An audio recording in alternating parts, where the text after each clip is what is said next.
What's going on YouTube? Back on the video. This is chapter 20. All right. Lyn Alden Broken Money. All right. The creation of stateless money.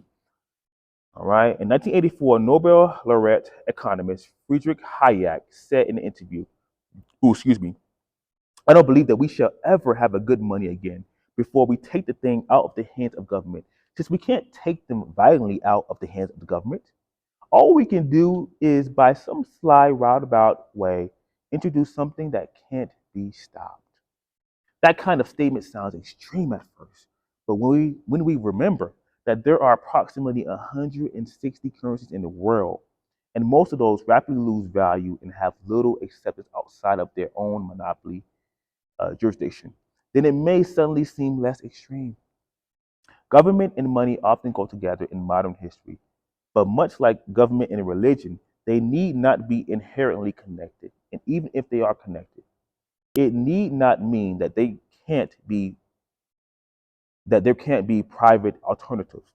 In plenty of developing countries, people repeatedly turn to dollars or gold for some degree of stability, rather than rely entirely on their local unstable currencies. For decades in the 1980s, 1990s, and 2000s, programmers looked for ways to create stateless digital money using cryptography over the internet, with varying degrees of temporary success that ultimately ended in failure or stagnation. They did, however, build the foundation for what would come later. And I'm gonna skip this part, but it gave the example of DigiCash, um, DigiCash, right? eGold and RPow tokens.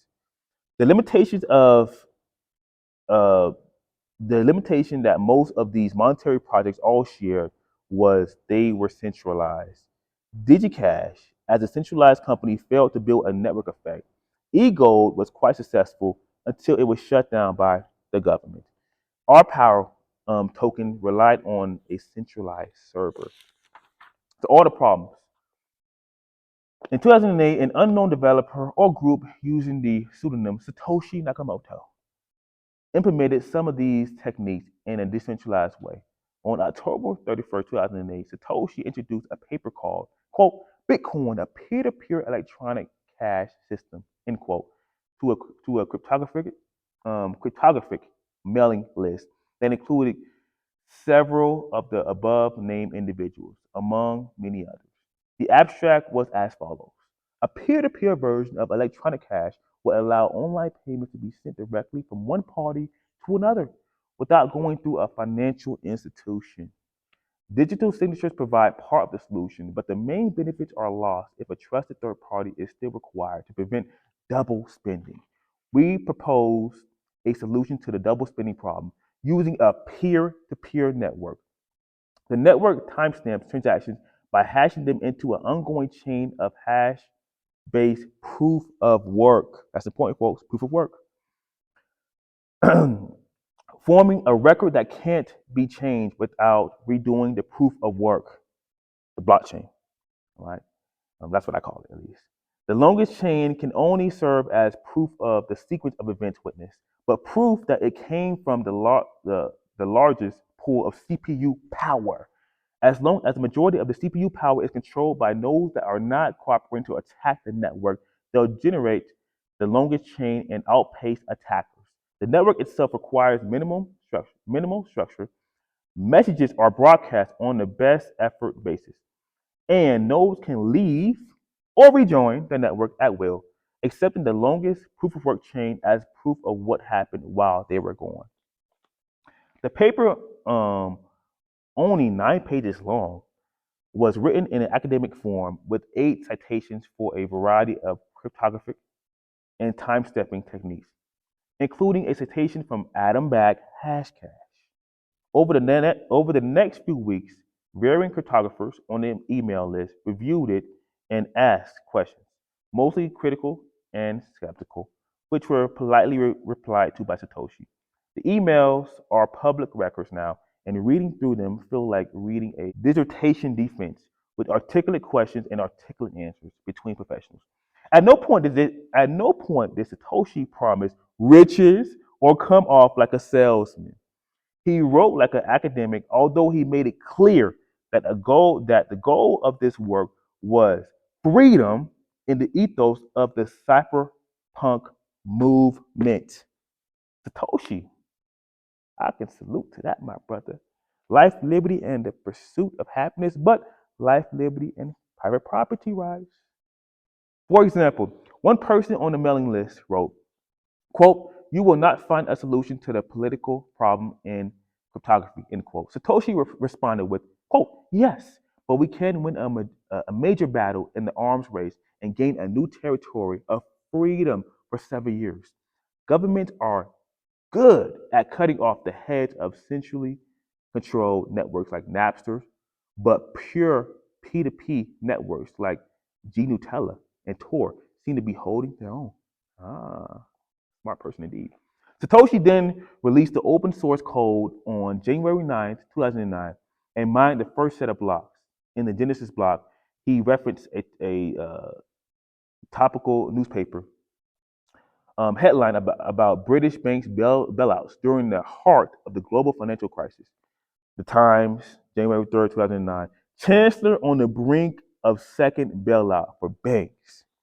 Wow, what an interesting um, message. Hao Fin publicly announced in a tweet on January 10th that he was running the Bitcoin software and subsequently received the first test transactions from Satoshi. For the first 2 years of Bitcoin's existence, through 2009, 2010, Satoshi continued to provide updates for the code and discuss various concepts with early users, keeping with his calmly spoken and matter-of-fact persona. In late 2010, Satoshi disappeared and made no more public posts, leaving the project in the hands of others. As of this writing, nobody has been able to consecutively or conclusively, conclusively prove who he was. There has been a rolling participation of developers for the Bitcoin network ever since. Bitcoin is a distributed public ledger that some people have referred to as, quote, triple entry bookkeeping, end quote. It's a protocol that allows all participants around the world to come to a consensus on the state of the ledger uh, every 10 minutes on average. Anyone with a basic laptop and an internet connection can participate in the network as a node operator by running a free and open source software application.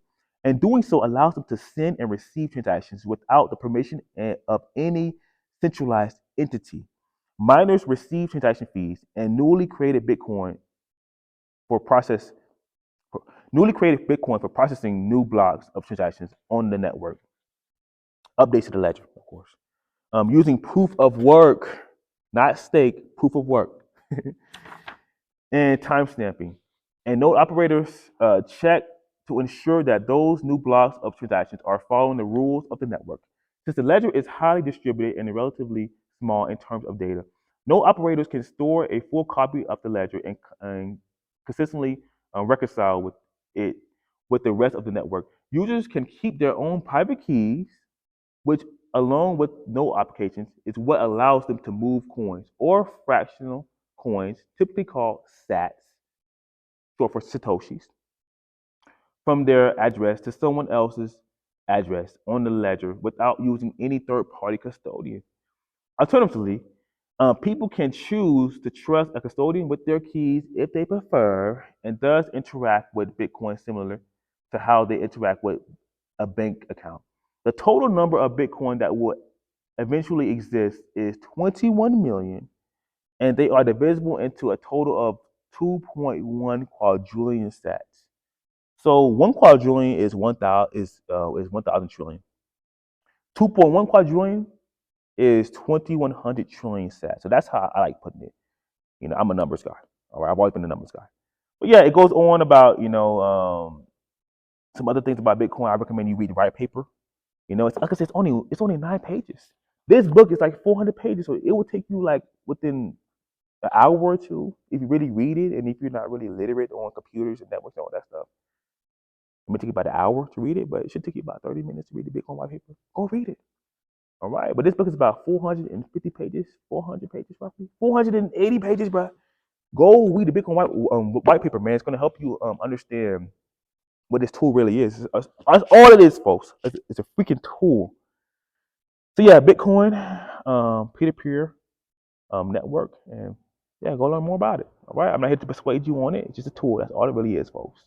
So yeah, that's chapter 18. I appreciate y'all for sticking up with me, and I'll see you on my next video. Peace.